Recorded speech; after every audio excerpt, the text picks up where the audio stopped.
வணக்கம் நண்பர்களே. இந்த காணொளி மூலமாக உங்களை சந்திப்பதிலே மிகுந்த மகிழ்ச்சி அடைகிறேன். நான் யூரோப் தேசத்திலே ஒரு ஓட்டுநராக பணிபுரிந்து கொண்டிருக்கிறேன். எப்படி இந்த தேசத்திற்கு நான் வந்தேன், எதற்காக வந்தேன் போன்ற தகவல்களை உங்களோடு கூட பகிர்ந்து கொண்டு, இங்கு இருக்கின்ற ஒரு சில காரியங்களை குறித்து உங்களோட பேசலாம் என்று நினைக்கிறேன்.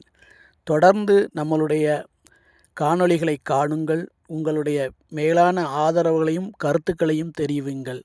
உங்களுக்கு தேவையான தகவல்களை இந்த காணொளி வாயிலாக உங்களோடு கூட பகிர்ந்து கொள்ள ஆசைப்படுகிறேன். தொடர்ந்து இந்த சேனலை உங்களுடைய நண்பர்களுக்கும் உங்களுடைய உறவினர்களுக்கும் அறிமுகப்படுத்துங்கள். உங்களுடைய மேலான கருத்துக்களை வரவேற்கிறேன். தொடர்ந்து இதுபோன்ற காணொளிகள் காண நம்மளுடைய சேனலை சப்ஸ்கிரைப் செய்து வைத்துக் கொள்ளுங்கள். உங்கள் மேலான கருத்துக்களை தெரிவியுங்கள். வாழ்க வளமுடன்.